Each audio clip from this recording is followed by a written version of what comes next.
Pues don Manuel Domínguez es vicepresidente de Canarias, es presidente del PP en Canarias. Estuvimos recientemente y hablamos con él porque Canarias tiene, probablemente en España se están descosiendo todas las costuras de un Estado tomado por delincuentes, por golpistas, por terroristas y por un gobierno fuera de la ley, que esto es la verdad. Y da la impresión de que después de 7 años esto, don Manuel, se está como descomponiendo. Pero uno tiene la impresión de que en Canarias lleva más tiempo descompuesto, porque la situación con la inmigración ilegal, con la inseguridad ciudadana, con la falta de medios, con todo, dice, bueno, es que lo que ahora es un episodio terrible en Córdoba, es que en Canarias, ¿cuántos años llevan así? Bueno, en primer lugar, muy buenos días. Muchísimas gracias por la invitación y por vernos una vez más, pero esta vez en su casa. Y es cierto que Canarias lleva mucho tiempo viendo una tragedia humana constantemente, a la que este gobierno mira para otro lado e intenta enfrentar a la sociedad, enfrentar a los partidos políticos, enfrentar a las comunidades autónomas. Y estoy hablando precisamente de la inmigración, ¿no? Mueren cada día personas en el mar. Mueren miles de personas intentando llegar a las costas canarias y esto parece que no interesa para nada al gobierno central, más allá, sí, insisto, de la búsqueda de un rédito electoral, de un enfrentamiento entre el Partido Popular y el Partido Socialista, los que son solidarios y los que no, los que aceptan que haya inmigración y los que no, las comunidades autónomas. Los buenos y los malos. Exacto, los buenos y los malos, aquello del muro, lo utilizan con la inmigración de manera constante y es muy duro. ¿Qué ha sido de la ayuda a los afectados, las víctimas de La Palma? ¿Ha llegado? Bueno, tenemos que definirlas como una auténtica tomadura de pelo a los palmeros y una auténtica tomadura de pelo a los canarios en general. Y me voy a explicar. Resulta que el gobierno central, de la mano del ministro Ángel Víctor Torres, parece que llevaba una muy buena noticia, como los Reyes Magos el día 6 de enero, hacia Canarias, en donde anunciaba que podríamos utilizar el superávit del año 2024 de manera excepcional, Canarias, para aportar 100 millones de euros a La Palma, 100 millones que tenía que aportar el Estado y que no ha hecho. Y nosotros, bueno, entre una sensación agridulce dijimos, bueno, no la aporta el Estado, pero por lo menos nos dejan a nosotros. Una semana después toman un acuerdo en donde todas las comunidades autónomas pueden utilizar el superávit del año 2024 para inversiones financieramente sostenibles. Y nosotros se nos ha quedado una cara de tontos, y no me refiero al gobierno, me refiero a los canarios en general, porque hemos dicho, pero esto no era excepcional para nosotros. Ustedes que se gastan, pues no sé, 4 millones de euros en mascarillas falsas. Eso en solo Canarias, en Canarias, por ejemplo. Solo en Canarias. O 12 después, en el caso del Partido Socialista, ¿no? 100 millones no los podían utilizar para ayudar a los palmeros y nos dicen a nosotros excepcionalmente, oiga, hemos tomado esta decisión de manera pensando muy preocupados en ustedes, y luego a la semana siguiente vemos como esta es una medida global para toda España. Citaba usted, don Manuel, es que me acuerdo cuando dice, uy, llegó los Reyes Magos y iba disfrazado de Baltasar. Vamos a ver. O sea, hicieron el fin de año, se fueron al volcán. Llegaron a decir que ahora iba a haber un turismo fantástico, el turismo volcánico, y hay una casa que se quedó con todo con la erupción, se quedó con toda la lava que llegaba hasta el último piso. Y era una cosa pues digna de ver en una foto, pero no vas a hacer turismo allí entre cosas destruidas y tal, más lo que llegaba al mar, que eso pues que allí no había precisamente vestigio arquitectónico y tal. Pero ese día hicieron un programa que era como la quintesencia de la demagogia, parecía que les había tocado la lotería, pues se habían quedado sin casas y sin trabajo. Bueno, qué bien, qué suerte tienen, el turismo que va a venir, decían, y hablaban, incluso creo recordar que hacían como una trayectoria, cómo ir a pie y en otro caso pues en burro o lo que fuera. Y digo, oiga usted, o sea, que esto no es Lanzarote, o sea, no. Bueno, y recuerda que la dueña de la casa cubrió su casa con un plástico porque ya estaba cansada. Estaba harta de que ¿quiere una foto? Una foto, tu madre, la foto. Exactamente. Pero, por supuesto, como era de prever, pero si no han llegado todas las ayudas a Lorca. Cierto, Claro, pues lo de Palma ha sido probablemente la mayor operación de embeleco, Potemkin, es decir, de inventarse una realidad que no era la que había que atender y de no atender a la que realmente hay. Bueno, fueron en torno a 50 visitas las que hizo el gobierno, entre ministros y presidente del gobierno, que se hicieron a La Palma durante la erupción y durante el tiempo en que habían medios de comunicación allí. Sí, porque luego claro, ya lo utilizaron como eso, como una promoción de este gobierno, y prometieron de todo y más. Y ha sido la presión de los ciudadanos la que ha obligado a que haya una bilateral entre el gobierno de Canarias y el gobierno central, con presencia ciudadana en la misma, para negociar el asunto de la dotación de los 100 millones de euros. Porque el compromiso era el siguiente: 100 millones durante 4 años por parte del gobierno central y 50 millones por parte del gobierno de Canarias durante 4 años también. Bueno, el primer año aportó el gobierno de Canarias y aportó el gobierno central. Segundo año aportó el gobierno de Canarias y el gobierno central pues miró para otro sitio, estaban otras cosas, muy preocupados en otros asuntos, y es que llegó el tercero. Y vuelve otra vez el presupuesto del gobierno de Canarias a tener los 50 millones y el Estado no. Y luego nos dicen, oiga, ya que nosotros no podemos porque estamos gastando el dinero en otras cosas, en beneficios de este gobierno, ¿por qué no lo aportan ustedes? Y ahora resulta que esos 100 millones que tiene que poner el gobierno central, lo tenemos que poner los canarios. Esto es lo que ha sucedido y esta es la realidad, ¿no? Una cosa más, si le preguntáis, una de las grandes ventajas, aparte que el acento canario es de los mejores que hay en el mundo, calcado de Caracas, por cierto. Más en Las Palmas, más que en Tenerife. Caracas, que es donde nació este señor. Bueno, pero es que había 300.000 canarios en la última vez que yo estuve en Caracas, en tiempos de Carlos Andrés Pérez, que además tenían familia, era ir y venir. Y yo recuerdo que además, bueno, pues es un filólogo, digo, no hay manera de distinguir el acento en Caracas. Primero porque había muchos canarios y luego porque es igual que en Las Palmas. En Tenerife ya es algo distinto, algo. Bueno, esto para Juanma Moreno, que dice que existe el andaluz, bueno, esto sería ya el no va más, ¿no? Pero en Canarias es una cosa, se vive lo de Venezuela de una manera familiar, porque es que son familia, además, de verdad. Yo recuerdo que incluso Ana ahora más, que ha tenido algunos momentos extraordinarios, ese momento en que le dice, ese tonito, le dice a Pablo Iglesias, que iba de gallo, de morón, presumiendo y tal. Pero cómo viven con la presencia, la cantidad de familias, esos 8 millones y pico de venezolanos, 8 millones y medio se calcula más o menos, que andan por ahí, por el mundo, balduendos. Muchos tienen un trabajo, tienen una... Bueno, tremendo, ¿eh? El otro día vimos los que más están cotizando a la seguridad social de la gente no nacida en España son los venezolanos. Con diferencia, además. O sea, que vienen a trabajar si pueden. Pero eso, ¿cómo se está viviendo en Canarias? Bueno, lo primero que hay que decir es que Canarias antes tenía 7 islas más una, ahora somos 8 más una. Ese más uno siempre ha sido Venezuela. Siempre hemos dicho que la 8ª isla era Venezuela, ahora es la 9ª, cuando se incorpora La Graciosa. Por lo tanto, lo llevamos en el corazón. Es verdad, yo nací en Caracas, mis padres son los dos de Tenerife, del municipio de Los Ralejos. Viajaron, emigraron a Venezuela en los años 60 y ahí pues este país le dio la oportunidad de salir adelante, de tener su familia. Somos 3 hermanos, los 3 hemos nacido, 2 en Caracas y 1 en Maracaibo. Y bueno, y luego regresamos en el año 82.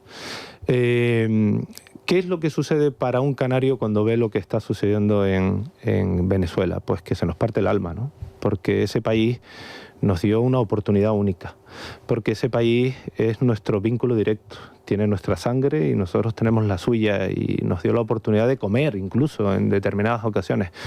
Por lo tanto, lo que ha sucedido durante todo este tiempo del régimen, pues lo hemos vivido con mucha presencia, con mucha visión hacia ahí, con mucha preocupación. Canarias se ha convertido en un lugar de refugio, ahora sí, de muchos venezolanos. Si hablamos de la Isla del Hierro, por ejemplo, hay una gran población venezolana que como bien decía, ha venido a trabajar, a muy trabajadora. Muy trabajadora. Además, en España especialmente. En otros sitios como Chile, no. Ahí ha emigrado también el tren de Aragua, que es parte del gobierno. o del régimen. Del régimen. No, y entonces, bueno, pues la situación... Yo sigo teniendo familia en Venezuela, la situación es de preocupación. Preocupación por los canarios que allí siguen viviendo. Desde el gobierno estamos muy atentos a lo que está sucediendo. ¿Cuántos canarios hay en torno a 70.000 son los canarios que pueden haber. Era como la quinta parte de los que había. Sí, exacto, porque muchos pues hemos regresado, ¿no? Claro. Muchos hemos regresado o han ido a otros lugares del mundo, pero sí es cierto que en Venezuela hay muchos canarios todavía. Es verdad que los censos son de aquella manera, ¿no? Yo estuve una vez en San Antonio de los Altos y recuerdo que una concejala me decía que quería hacer una política para jóvenes y que si yo le podía plantear alguna idea. Y mi primera pregunta fue, ¿para cuántos jóvenes? Dice, más o menos. Digo, ¿cómo que más o menos? Dice, no, es que el censo. Claro. Entonces, esta es la realidad, ¿no? de esta situación.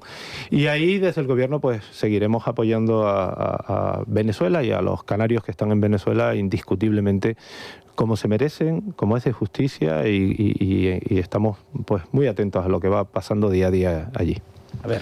Bueno, Manuel, que puede acabar siendo el primer presidente de Canarias del Partido Popular. El Partido Popular... Ya casi les va tocando. Sí, ¿no? ha tenido presidentes en prácticamente todas las comunidades autónomas, pero en Canarias jamás, ¿no? Y yo creo que... Mira que han estado cerca. Sí. Bueno, como pasó antes de Vox en Andalucía. Sí. Mira que el joven Arenas no ha estado a punto de ser... Pero no, es que lo era ya y va a Montoro y sube los impuestos. Como campaña electoral, naturalmente perdió 500.000 de votos en el acto. Yo quería preguntarle al vicepresidente cómo está la situación de la inmigración ilegal en Canarias. ¿Todo entra por allí o más que en ninguna otra parte de España? ¿Cómo está? Porque a mí me cuentan que los niveles de inseguridad se han disparado exponencialmente, ¿no? Eso me cuentan, paisanos suyos, que tengo muy buenos amigos allí, voy con cierta frecuencia y me cuentan que la situación, la sensación de inseguridad es mucho mayor que antes. Bueno, hay quienes presumen de que el número de inmigrantes que han llegado en el año 2025 comparado con el año 2024 es mucho menor y que esto es casi un éxito, ¿no? Cuando estamos en torno a 20.000 personas que han conseguido llegar, porque el resto murió en el mar, ¿eh?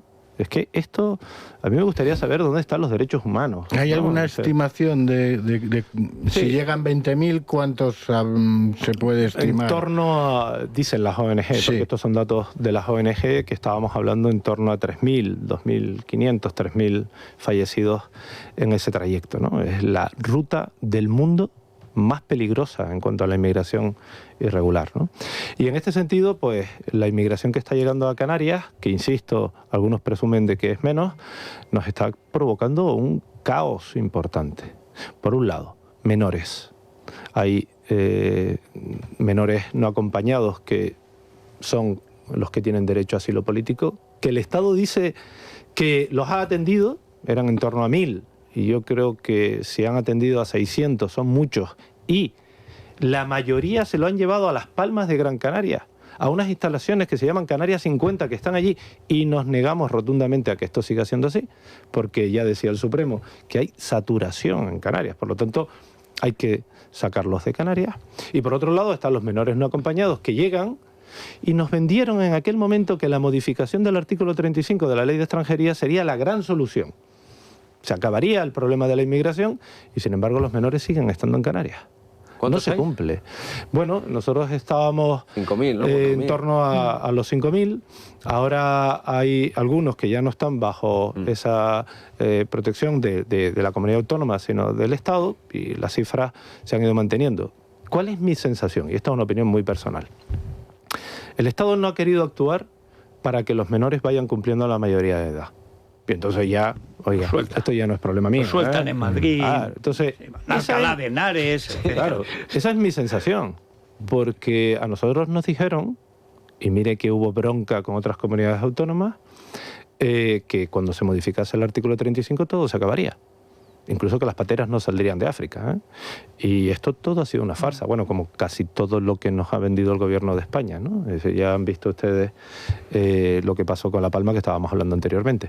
Entonces, muy preocupados con la situación de la inmigración, porque no vemos solución. No, perdón. Sí, ¿qué se podría hacer con las competencias que tiene el gobierno de España y con los medios que tiene para aminorar el problema, no ya solo de los que están, sino para que dejen de llegar y para evitar que haya muertes en el mar y ¿Qué es lo que no hace el gobierno y que sí podría hacer? Pues no sé, con el ejército, con las fuerzas de seguridad. Mire, el gobierno lo primero que tendría que hacer es escuchar y aceptar lo que Europa le ha dicho. Europa le ha dicho, ¿quiere recursos económicos? Tenemos. ¿Quiere recursos del Frontex, que es la policía de fronteras? Tenemos. Pero si odian al Frontex. Claro, lo odian. Marlaska odia al Frontex. Hace vudú, le clava alfileres. Sí. Es un odio ya personal. Entonces, ¿por qué no se despliega el Frontex en la frontera africana con Canarias? A mí todavía nadie me lo ha sabido explicar. ¿Por qué sí al sur de España, entre la parte de Andalucía, y por qué no en la parte más hacia el sur, en esa parte del oeste de África, el este de Canarias? Sigo sin entenderlo. Por lo tanto, esas dos situaciones son muy importantes para sumarle una tercera, y es la cooperación internacional que podría llevar España con países de origen o de tránsito y evitar que esta situación se siga produciendo. Mauritania, Senegal, Marruecos, son los países en los que hay que incidir con esa cooperación internacional para evitar que esto... Sí, pues... Yo quería preguntarle al respecto dos cuestiones muy breves. Una de ellas, ¿qué se sabe de esa red de trata de menores, de niñas? ¿Qué control tienen ustedes desde el Gobierno de Canarias sobre los centros donde están acogidas estas niñas? Contábamos hace tan solo unas semanas que 13 habían desaparecido y se cree que habían podido ser víctimas de trata. Esto es evidente, lo estamos contando además aquí puntualmente en el programa. Y por otro lado, si a usted le consta que menas están siendo trasladados a la península cuando ya han consolidado, cuando ya han establecido vínculo en Canarias. Es decir, chavales que ya tienen, pues se han echado una novieta, tienen un trabajo, tienen ya un vínculo y ellos quieren quedarse en el archipiélago y sin embargo están siendo obligados a venir a la península. Bueno, empezamos por la parte final de la pregunta, en donde el menor tiene unos derechos y hay que consultarle el momento del traslado para poder llevarse a cabo. Es cierto que quienes primero se están trasladando son los que últimos llegan, porque según la modificación del artículo 35, en los 15 primeros días se tiene que producir esa derivación hacia otra comunidad autónoma. Por lo tanto, yo no tengo constancia de esa última parte que usted me decía en cuanto a que hayan menores con arraigo que se hayan trasladado hacia otro lugar del territorio nacional.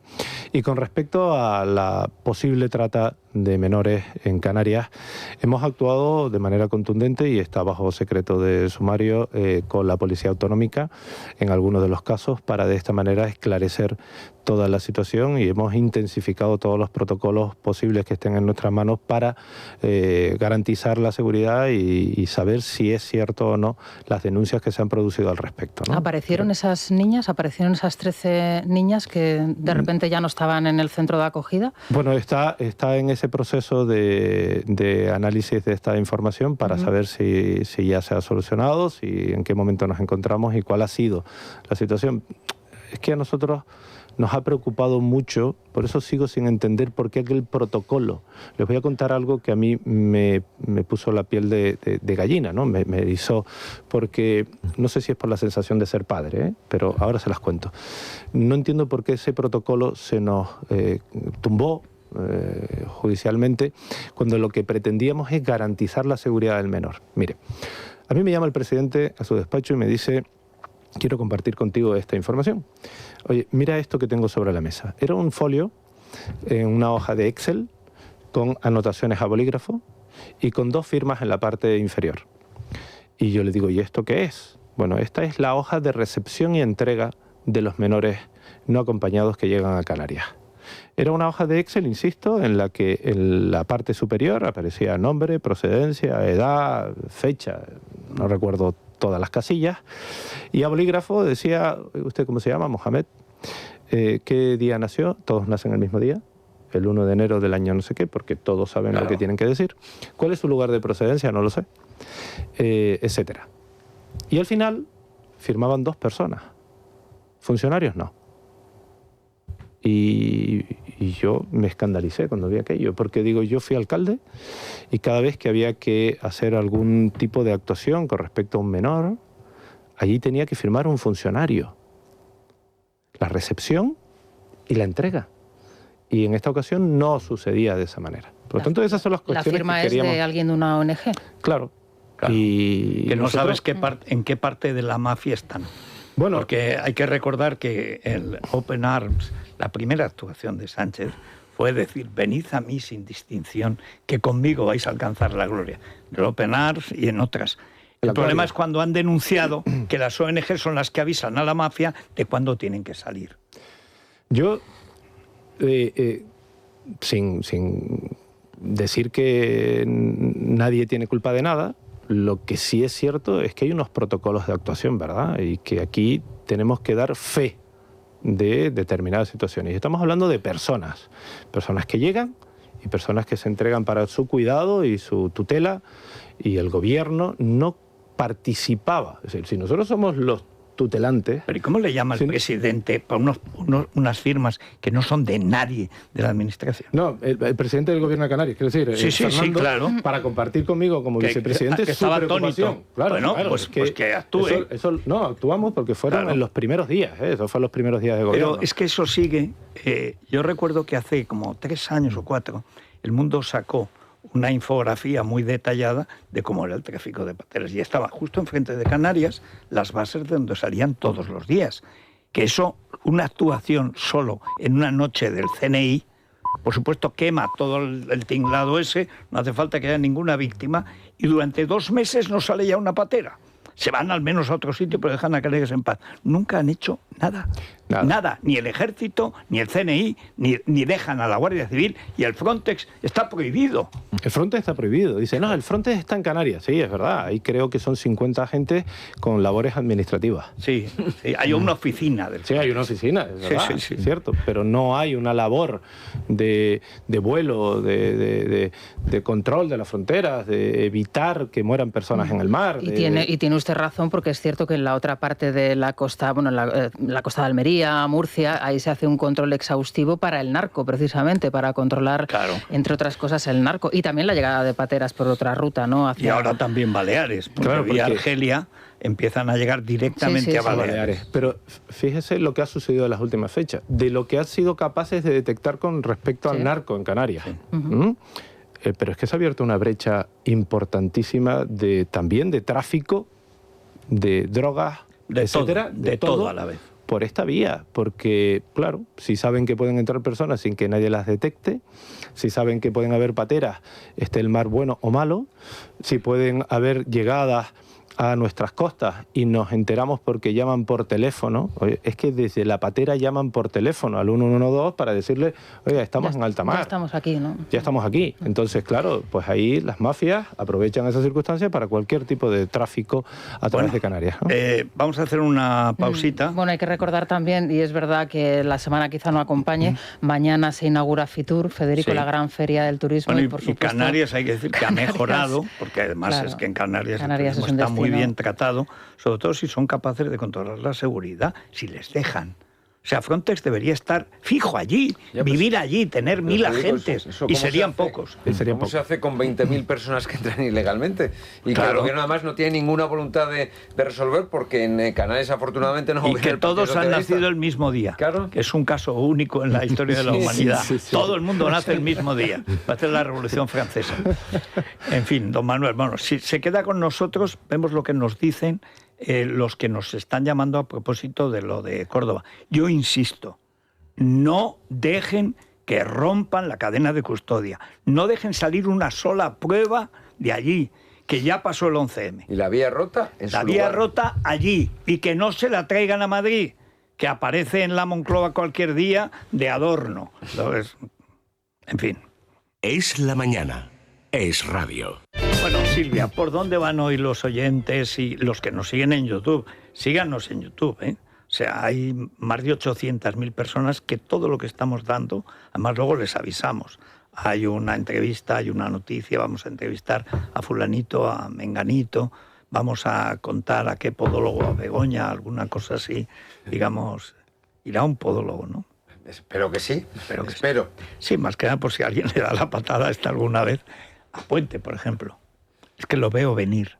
Ojalá. A Óscar López y a Óscar Puente. lo veo venir.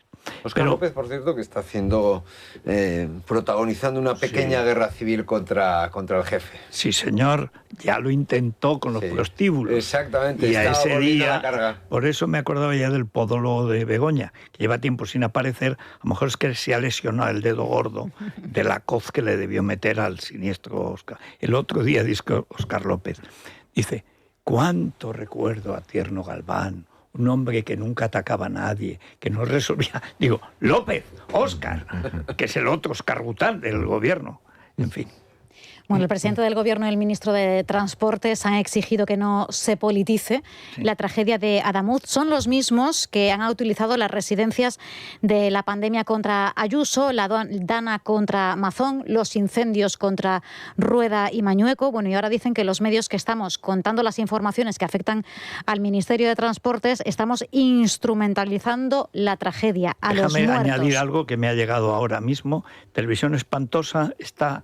Cuando habla de lo de, en fin, Adamuz, una y otra vez a Grois. Una y otra vez, claro, para poderle echar la culpa al maquinista o al empedrado.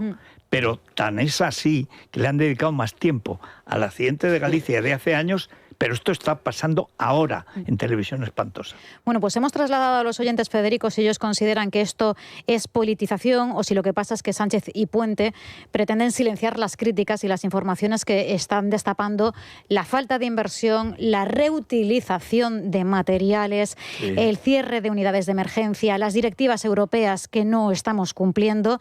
Bueno, pues les vamos a escuchar y además también atención a las quejas que nos llegan de diferentes usuarios de la red de AVE, de diferentes líneas, en concreto de la que une Madrid con Zaragoza y también Madrid con Galicia, en concreto con Orense.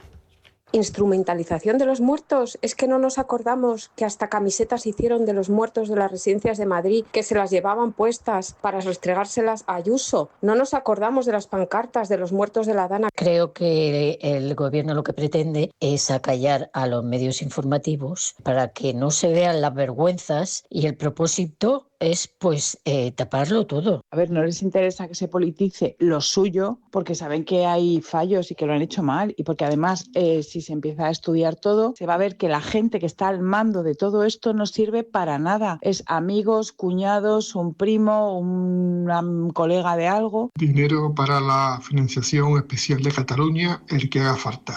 Y para los trenes, las carreteras, el agua, la electricidad, a ponerse a la cola. Yo no soy ingeniero. Empecé a coger el AVE Zaragoza, Madrid-Zaragoza en 2007. Entonces iba como una seda. Ahora, si te levantas para ir a la cafetería, te tienes que ir agarrando. Soy usuario del AVE frecuentemente, el trayecto Sevilla-Madrid y cambio en Madrid-Santiago-Compostela. Esto que está pasando es normal, se veía venir y aviso, hay una zona igual de fuerte antes de llegar a Orense que vibra todo el tren también. Aviso navegante. Yo lo que sé es que estamos pagando impuestos suecos para recibir servicios de Marruecos. Hasta ahora estábamos pagando ladrones, puteros y viajes a República Dominicana con valijas diplomáticas que nadie sabemos lo que va dentro, pero todos nos lo imaginamos. Ahora ya este gobierno nos está costando muertos. Gracias por comunicarnos, desde el primer minuto, por la información que estáis dando. Y si sobra alguna prensa y no deben de meter las narices, es la chusma asalariada que tiene el gobierno. Ya sabemos todos cuál es. Si lo pide el ministro, con más motivo los medios de comunicación decentes tenéis que seguir informando día sí y día también. Porque Puente lo que está pidiendo es tiempo para crear un relato, dárselo a sus terminales mediáticas y que se lo vomiten a la opinión pública para que os tapen la boca. Por lo tanto, por favor, seguir informando. Don Manuel, usted como responsable político, cuando ve este espectáculo, casi podríamos decir de fantasmagoría, es como de